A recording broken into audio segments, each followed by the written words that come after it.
Lo que hizo es, desde el 2003 tuvo una política donde dijo, acá hay un problema con las jubilaciones mínimas. Entonces, entre el 2003 y 2006, metió mucho dinero por abajo, para las jubilaciones mínimas, para fortalecer las jubilaciones mínimas que estaban muy pero muy deprimidas. Y mantuvo prácticamente congeladas las jubilaciones superiores a la mínima.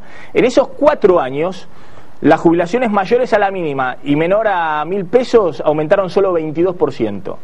Y las jubilaciones de más de 1.000 pesos aumentaron solo 10%.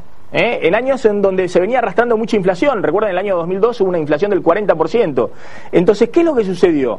Cuando uno ve qué pasó en esos años en las jubilaciones, por lo menos entre el año 2003 y el año 2010, las jubilaciones mínimas, en términos reales, descontada la inflación, en términos de poder adquisitivo, estaban un 50% más altas que en la época de la convertibilidad, es decir, las jubilaciones mínimas verdaderamente recuperaron poder adquisitivo, poder de compra en relación a la inflación. Pero las jubilaciones promedio, hasta el año 2010, estaban más o menos igual que en la época de la convertibilidad. ¿Por qué? Porque hubo una redistribución de ingresos. Hubo quienes tenían jubilaciones por arriba de 1.000 pesos que perdieron fuertemente por la inflación que le fue licuando sus ingresos. Entonces hubo una especie de redistribución de ingresos. Se fortaleció las jubilaciones mínimas a costa de un sector grande, se calcula 1 millón de jubilados que tuvieron casi congeladas sus jubilaciones por esos 4 años. Eso es lo que le reclama la Corte. La Corte dice, señor, esto, más allá de la política que usted tenía, no estuvo ajustado a derecho. Y eso debe resolverlo. Eso debe devolverle a esos jubilados esos 4 años que se mantuvo congelado. Un segundo punto de la política jubilatoria del kirchnerismo, desde mi punto de vista muy positivo, fue la moratoria previsional. 2.400.000 jubilados que pudieron ser jubilados, no tenían los aportes hechos, los aportes legales, pero pudieron ser jubilados porque tenían la edad para retirarse gracias a la moratoria previsional, que significó algo que el Estado era indelegable para el Estado: ampliar el sistema jubilatorio.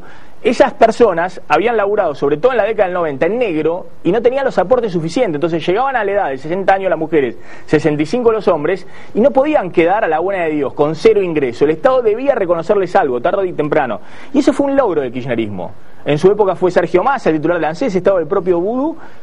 Suena antipático para aquellos que contribuyeron durante 30 años. Por ahí tenían jubilaciones más de 1.000 pesos y se le licuó su jubilación en esos primeros 4 años.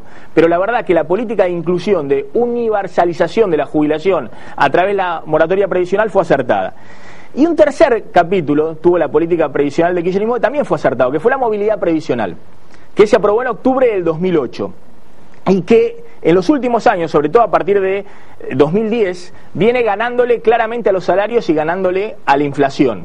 Los aumentos jubilatorios. ¿Por qué digo que la movilidad previsional, esto que automáticamente 2 veces al año, marzo y septiembre, tengan que aumentarse las jubilaciones en base a una fórmula con la recaudación previsional, los salarios, es una política totalmente acertada?